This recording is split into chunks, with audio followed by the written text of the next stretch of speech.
Jonathan Pogash is the cocktail guru, a mixologist and hospitality expert. See?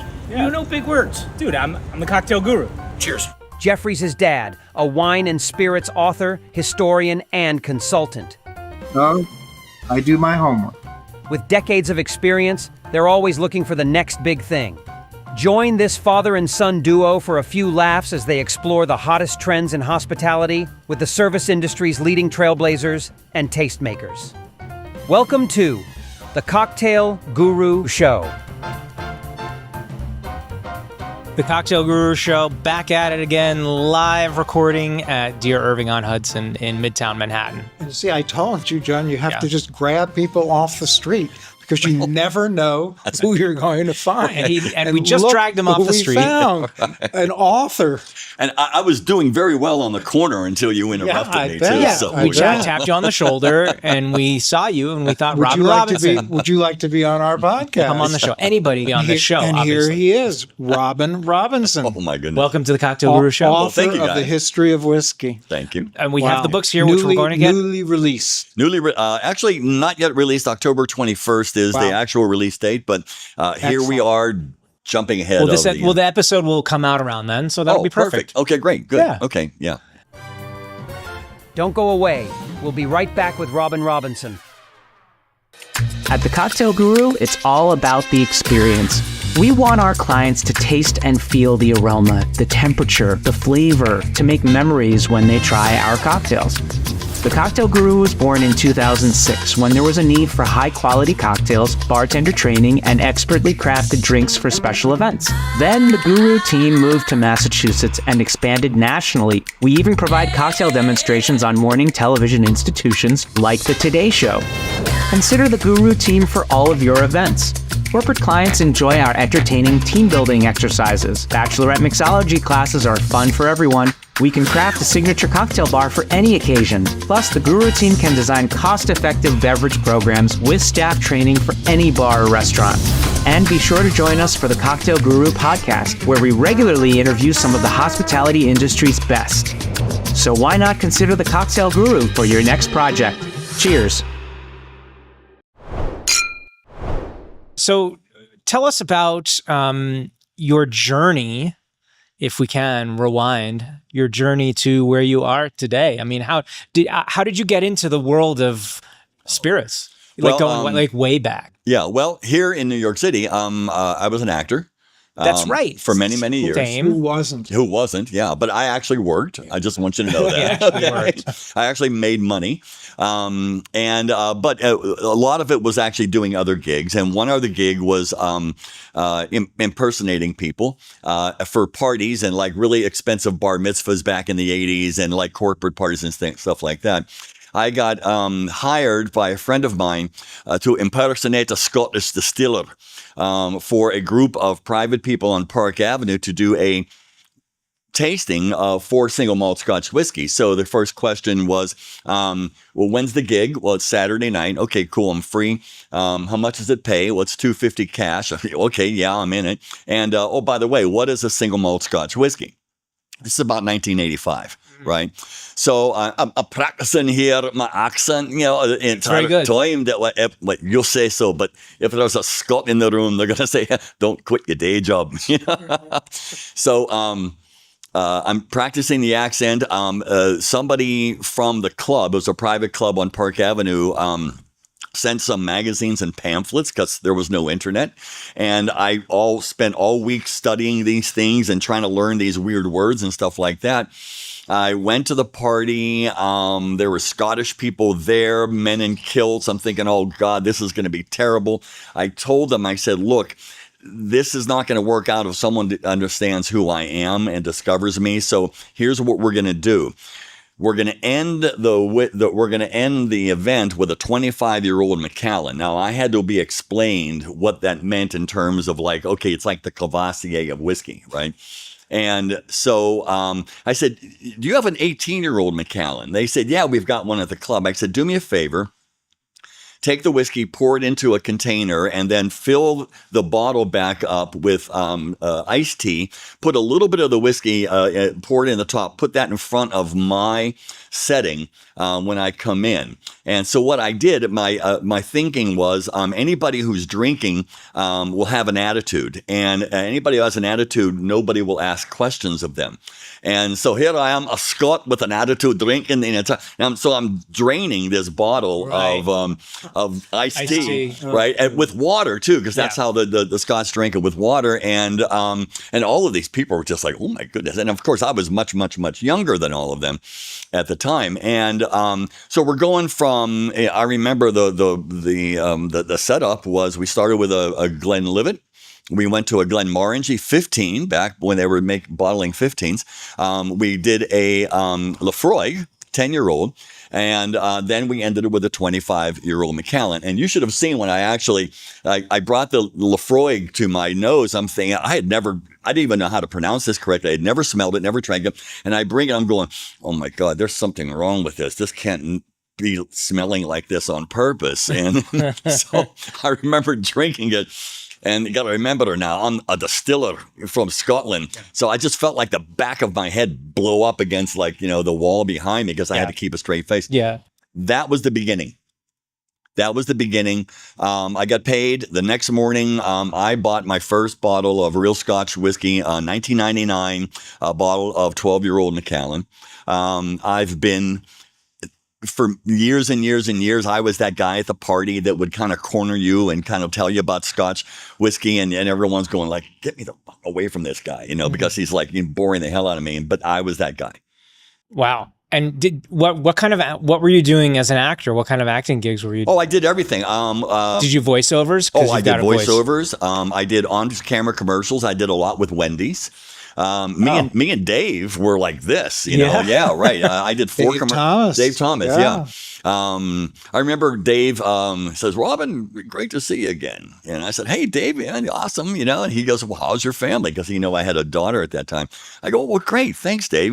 And he goes, "Don, give Robin one of my cards." And so Don is the card guy. So Don gives me one of Dave's business cards, And so that was kind of like this big thing.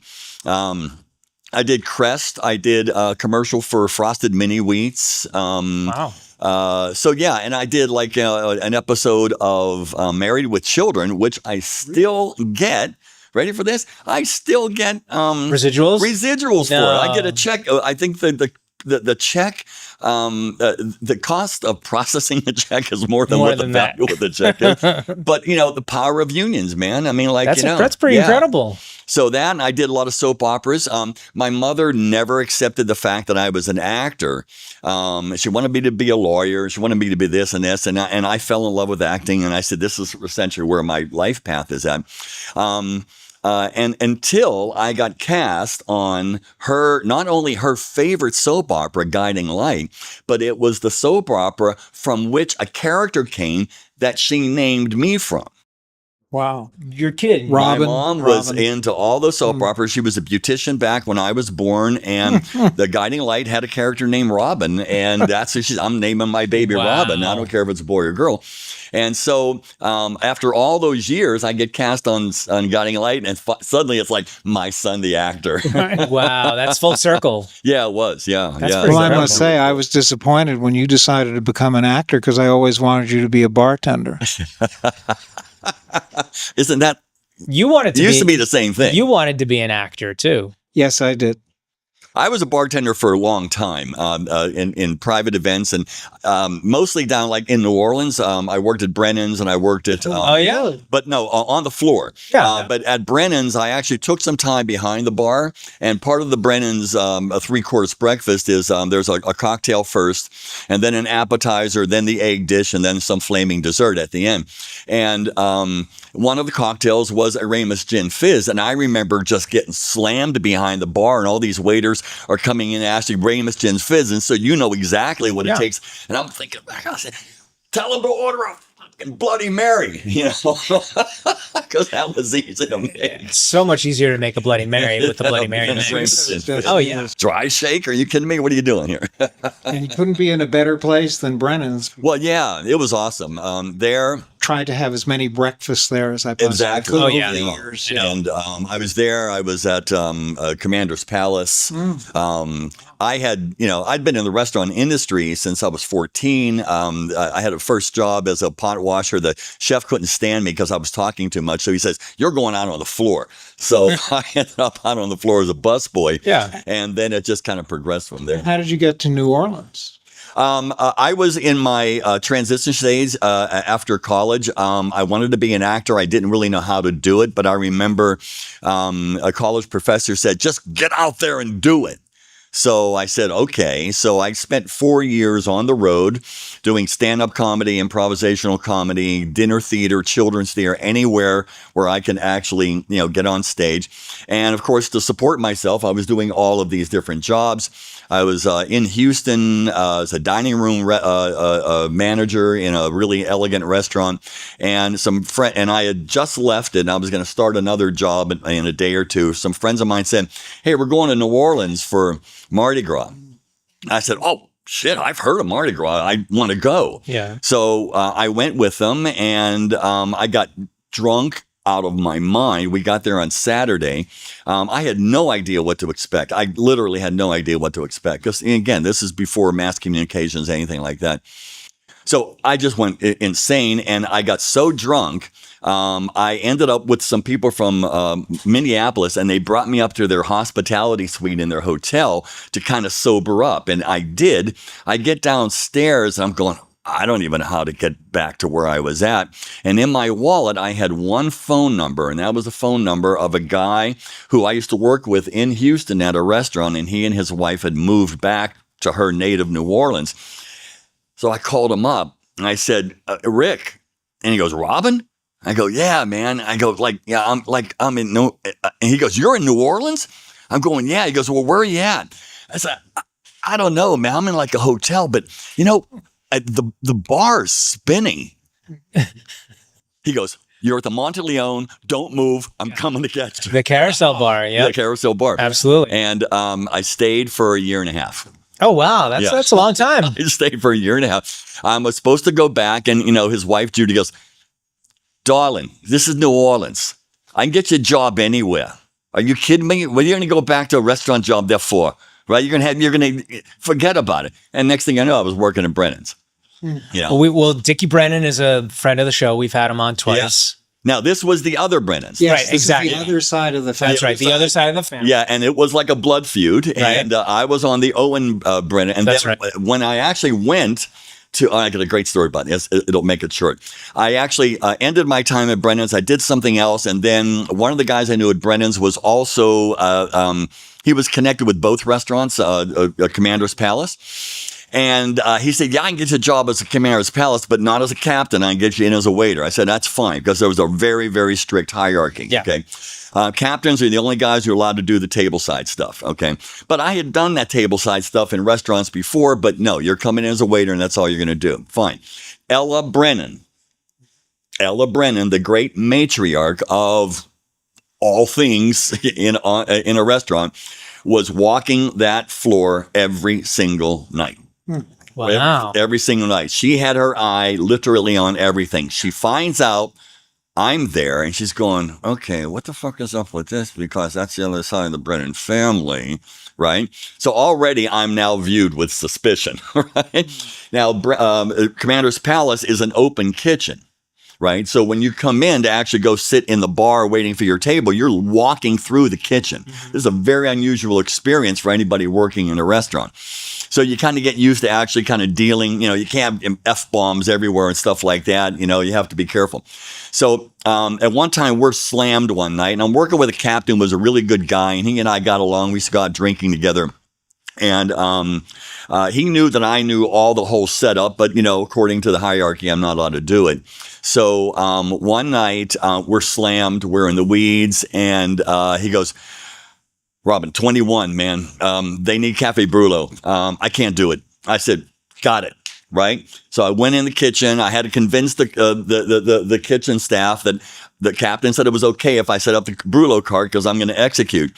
So I take the Brulot cart out. And for those people who don't know what Cafe Brulot is, it's like one of the most magnificent flaming coffee desserts that you'll ever see. Oh, yeah. And it was kind of created there in New Orleans. So I take the cart out, and so I'm heating up the mixture right here. And the first thing that you do, that's the big theatrical thing, is you take the orange and you peel that into a single helix like that, right? And then you are then to actually take cloves and dot the orange with. And while I'm doing that, Ella is across the dining room, and all of a sudden she's here, like a second ahead. Yeah. Right? And I'm sticking the cloves into the orange while Ella is like breathing down my neck right here. And I finally get the whole thing done, and I'm trying to actually have funny banter, with I'm sure that, we're all, this is Miss Ella Brennan, and I'm trying to get the whole thing done, and then you flame the coffee, and then you take the thing and you pour it over, and it's this wonderful it's amazing presentation. It's a spectacular presentation. I've seen Dale DeGroff do it. Yeah, and Dale's done it, and like if you were like if you had done it for a while and you actually had the feel while all of that blue flame is dripping down that orange, if you take the fork and because it's sticking in the tines on the top, if you take the fork and just flick it like that, a little bit of the flame will pop out onto the table and go poof like that. And man, your tip just goes through. Oh yeah, of course, performance art. Yeah, it's performance art. Yeah, so.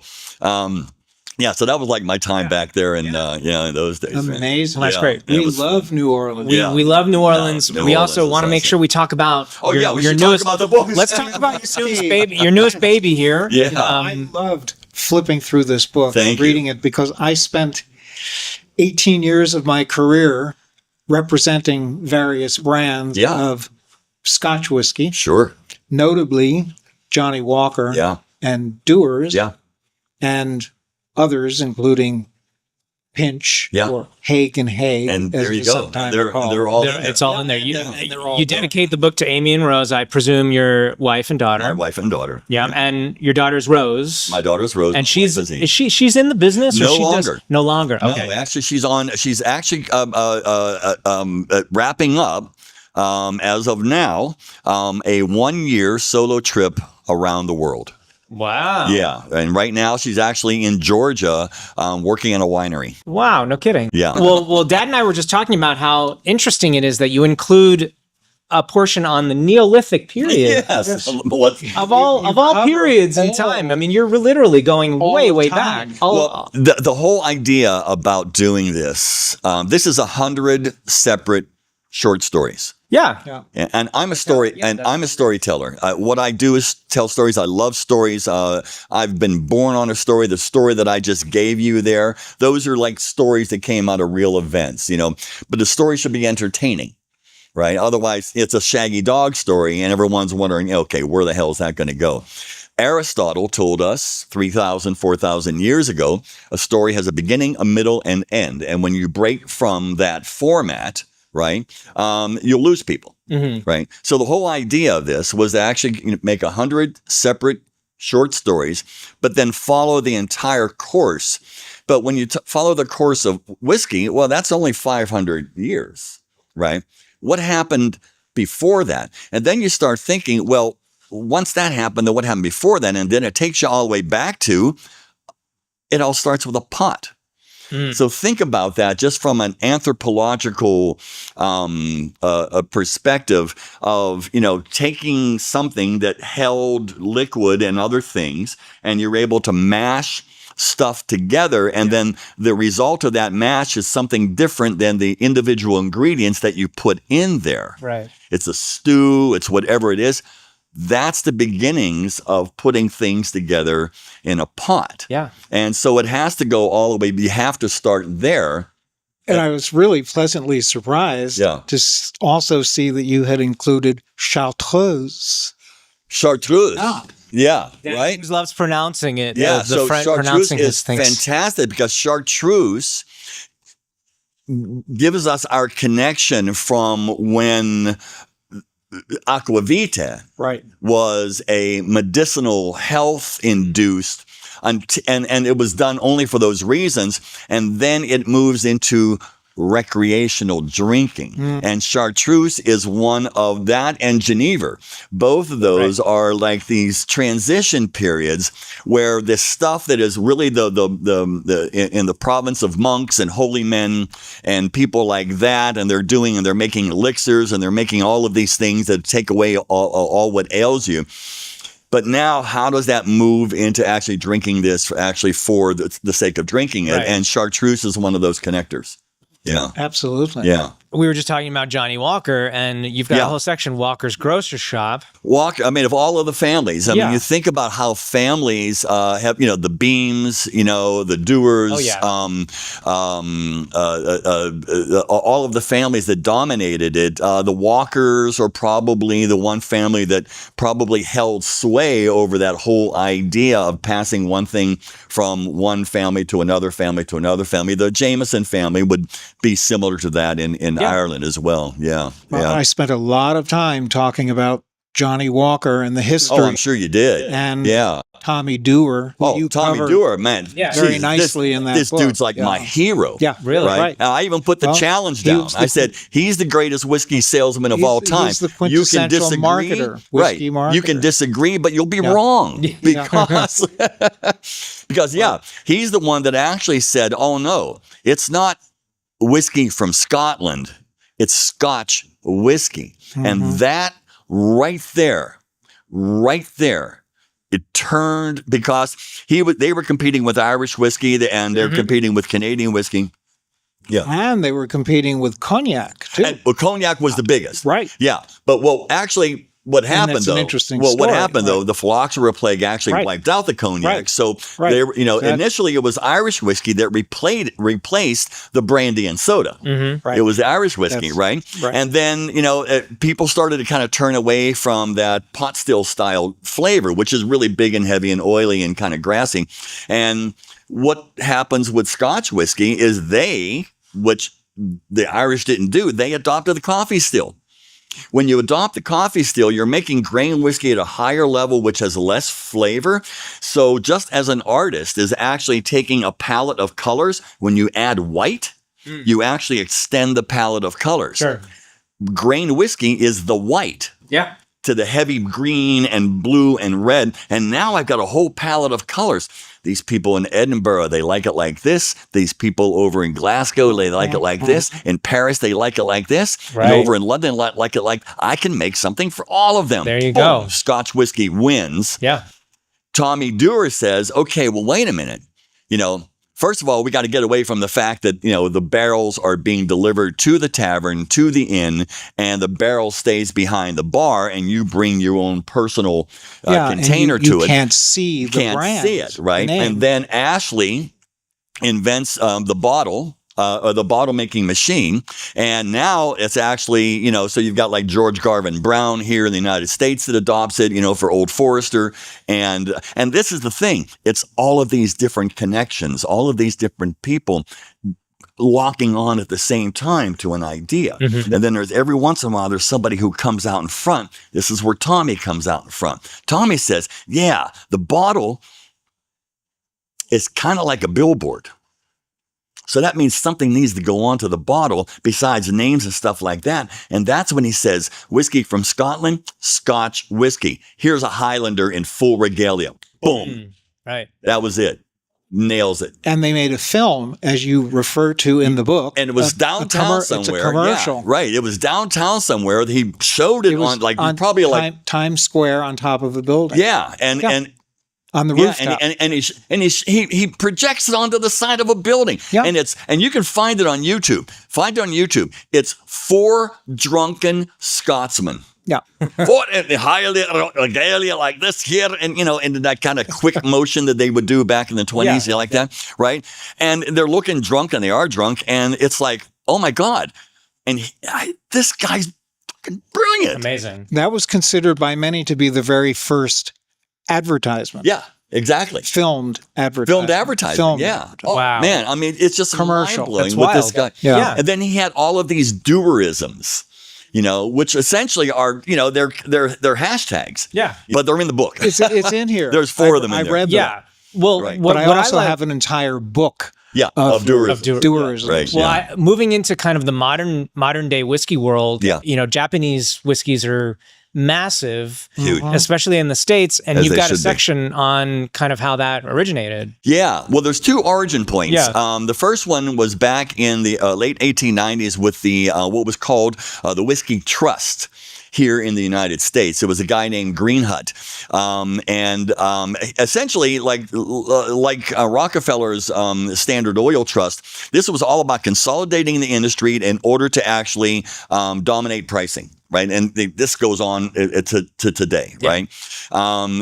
And so what he had done was he had found out about this man named Yokichi Takamine. And Yokichi Takamine was this brilliant biochemist from Japan who had this idea, and he comes over to the United States. He had actually isolated the compound epinephrine, which was medical adrenaline. Oh, yeah. Right, that's epinephrine. He had isolated that, right? So he's this brilliant guy. But what does he do? He comes from a sake making family, right. And the way they make sake and soshu in Japan is using the koji process, which is a different type of a fungus than actually using the amylase malting process that the Western maltsters did. Right. Greenhut brings him over, sets him up in a laboratory in Peoria, Illinois, which is the center of whiskey at that time in the United States. And he starts doing this koji process. And next thing you know, it gets out on the media that we found a way to actually make whiskey cheaper and faster. Well, guess what? You know who doesn't like that? All the malting houses. Right, of course. So within 2 or 3 weeks after the Chicago Tribune actually had that article, his laboratory goes up in flames. Oh, Oof. just by happenstance. Yeah, just by happenstance. They rebuilt it. It actually closed down 2 years later after that. And the koji process left whiskey forever. Right? Now, you jump ahead about 25 years from there. And it was the coming together of 2 really amazing men. I always think about what would have happened if Bill Gates and Steve Jobs had actually collaborated. Because remember, they actually had 2 completely separate visions of what the technological future was. And so they both went their separate way, Microsoft and Apple. But what would have happened if they had come together? Well, what happened was actually the beginning of Japanese whiskey in Japan with Shinjiro Toii and Masataka Teketsuru. And these both brilliant men, one's the artist, one's the businessman. Teketsuru had gone to Scotland for 3 years, apprenticed there, comes back with a Scottish wife that he had met there, comes back ready to actually bring the secrets of Scotch whiskey back to the company that had sent him. They decided that Japan had gone through a little bit of a recession. We're not going to make Scotch whiskey anymore. Oh, and by the way, before you left, we actually had promised you to the daughter of the man who owns the company. And who's the Scottish chick? Yeah. Right? So that didn't work out. He didn't have a job, but Rita, his wife, actually connects him up because she's now teaching English to the families of well-to-do Japanese people who want to learn English, and gets him a job as a teacher. Meanwhile, Torii has this a shoten, which is an import shop, and he's importing all of these Western liquors and liqueurs, and he's blending them all together because it's not really hitting the Japanese palate of roundness and light, delicate, fruity like that, and he's got to like bring them down and everything like that. So he sends a letter to a professor in Scotland to say, can you send me a consultant? And I'll pay him a princely sum if he comes here to Japan, teaches me how to make whiskey. And the guy writes back and says, I just graduated one of your countrymen. His name is Masataka Teketsuru. Oh, yeah. The guy with the Scottish wife. Right. Yeah. So he hires him to be his master distiller. Together, they essentially create Yamazaki as we know it today. Yeah. And they make their first whiskey. It's called Shirofada, and it turns out to be a market failure. There was immediately a disconnect on what the end result was going to be. And at this point, for example, Taketsuru won that argument and said it's going to be Scottish style. So it's going to have some smoke and some depth in it like that. And they came to market. It didn't do well. They were under a 10-year contract with each other. This is an honor-shame society. So you can't fire someone like that because it actually brings dishonor on both of you. Mm-hmm. So he was demoted to head of brewing in what was now Kotobukiya, which was this Japanese company, a drinks company, while Tori takes over the blending of what is going to be now, today, the most successful whiskey in Japan, which is Kakubin. Yeah, which so is the early beginnings of Japanese whiskey, and I think it's really interesting where it's come from then until now. Right. And before we let you go, Robin, we want to say that this book, as of this podcast being released, is most likely now available. Yeah. And you also do classes at Astor Center in New York City, which is great. And I know you've been doing that for a long time. And we used to do classes there many years ago. But I wish we could keep talking and we could keep hearing about these stories. But sadly, it is time to go. What? Now you have to read them. Now you got to read them. They're all in the book. The History of Whiskey by Robin Robinson. Robin Robinson, thank you so much for Thanks, doing guys. this. Thanks so much for having me on. I greatly appreciate it. Thank you. Now open. Barrel Room Chronicles online whiskey shop, where every bottle tells a story. Solangevat. Like Richard Patterson's Timeless Scotch at the Dalmore, Rachel Berry's Elegant Malts from the Glendronach, Glenriach, and Glenglassaugh, or the bold Nevada bourbon of Ashley and Colby Frey. From Hemingway Rye's Call Family Legacy to Bernard Walsh's Poetic Irish Whiskey and the Scully family's Coastal Clonakilty, these aren't just spirits, they're stories, and they pour neat. BRC Whiskey Shop, the drams we talk about, now delivered. That's a wrap. If you enjoy what we do, please rate, review, and subscribe to the show and our newsletter. To watch or listen to today's episode or to see the show notes, visit thecocktailgurushow.com. You can also follow us on Facebook, YouTube, X, Instagram, or TikTok. The Cocktail Guru Show is produced by First Reel Entertainment and is available via YouTube, Spotify, Zencaster, Apple, Amazon, EatsDrinksTV.com, Galaxy Global on Comcast, and wherever you enjoy your favorite shows.